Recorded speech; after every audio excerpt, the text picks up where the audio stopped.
In our time in the first two chapters of Genesis, we saw how God set up perfection.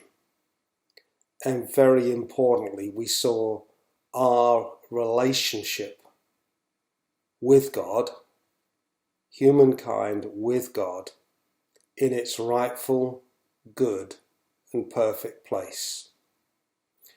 As we have entered now into Genesis chapter 3, we encounter the serpent. There should be at least a couple of questions in your mind that at this point are not answered, and that's okay. Number one, in all this perfection, when and how and why has this serpent entered? And how will the serpent serve the purposes of God?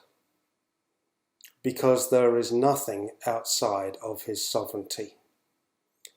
And to grasp that truth, that God is sovereign, will hold us in great peace and lead us to great trust in this perfection of God. Now, the serpent can't attack God,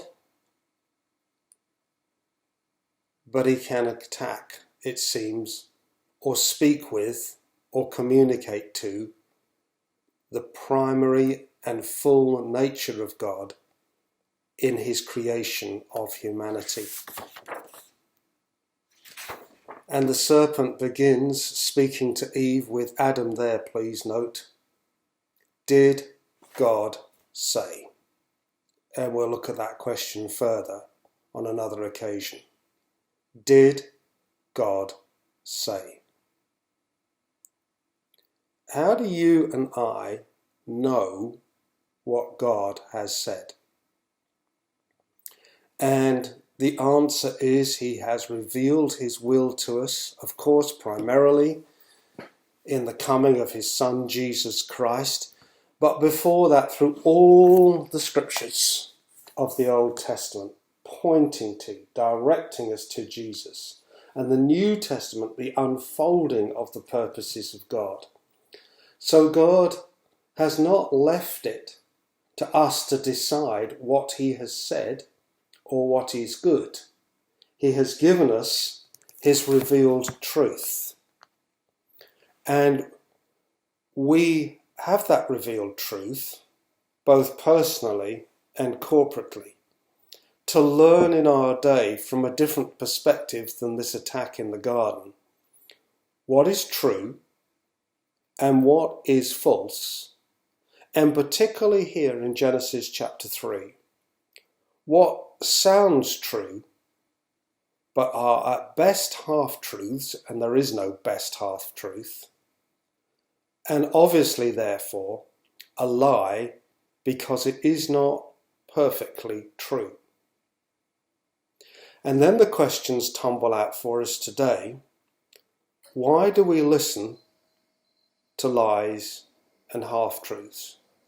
And why do we even enter into conversation with that which is not true and that which is overtly demonic?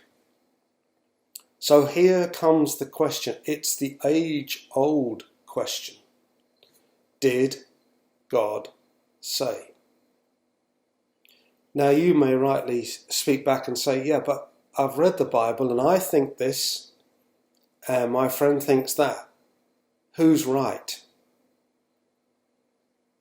Well, firstly, hold that in a measure of submission before God together. But then we discern from the teaching ministry of the church what has been said in the past and how is this understood. May I say this as clearly as I possibly can. There is no fresh revelation to come. What there is that our understanding be more and more conformed to the Word of God.